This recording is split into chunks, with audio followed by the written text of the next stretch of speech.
We wanted to make it out and out motivational story documentary ఆ right, kind చేద్దాం right, అనుకున్నాం. Right. But అక్కడ situation ఏమైందంటే ఒకరోజు అడ్వాన్స్ బేస్ క్యాంప్ అంటే బేస్ క్యాంప్కి కొంచెం పైన అడ్వాన్స్ బేస్ క్యాంప్కి సమిట్కి సమిట్ ఎక్కే లోపల ఇక్కడ మధ్యలో ఉన్నప్పుడు ఏమైందంటే ఆల్మోస్ట్ ఒక 6 days ఆగిపోవాల్సి వచ్చింది అక్కడ. Oh, okay. ఎందుకంటే బేస్ క్యాంప్ వరకు you will have support like Sherpas వస్తారు, మీకు ఫుడ్ దొరుకుతుంది, అంటే లైక్ మీకు రీసోర్సెస్ దొరుకుతాయి. అక్కడ మీకు రీసోర్స్ దొరకదు. ఓకే. అక్కడ ఏమైందంటే మార్నింగ్ ఎక్స్పెడిషన్ స్టార్ట్ చేస్తారు, కంప్లీట్ చేసుకుని వస్తారు. ఎక్కేటప్పుడు ఏమైందంటే అవలాంచ్ వచ్చింది. ఓకే.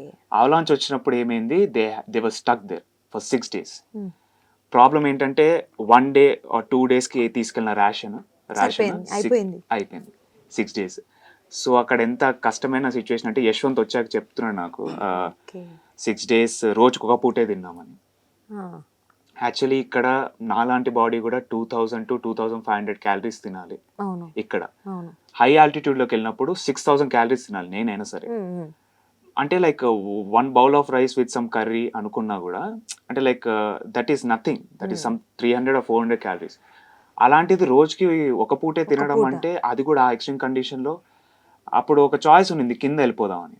బట్ సిచ్యువేషన్ ఎంత టెరబుల్ అయిపోయిందంటే కిందకి వెళ్ళామంటే అవలాంచ్ పడే ఛాన్స్ ఉంది, పైకి వెళ్ళామంటే అవలాంచ్ పడే ఛాన్స్ ఉంది. ఆ కండిషన్లో ఇంకేం చేయాలో అర్థం కాలేదు 6 days. సో ఏదైతే అదైందనేసి. ఏదైతే యాక్చువల్లీ చాలా మంది డాక్యుమెంటరీలో ఇది మెన్షన్ ఉంది ఏంటంటే చాలా మంది షర్పాస్ వాళ్ళ ఫ్యామిలీస్తో కూడా మాట్లాడుకోని పరిస్థితి వచ్చింది అనమాట. కాల్స్ పోవట్లేదు. ఓకే. సో ఇలాంటి సిచ్యువేషన్లో 6 days ఆగాల్సి వచ్చింది.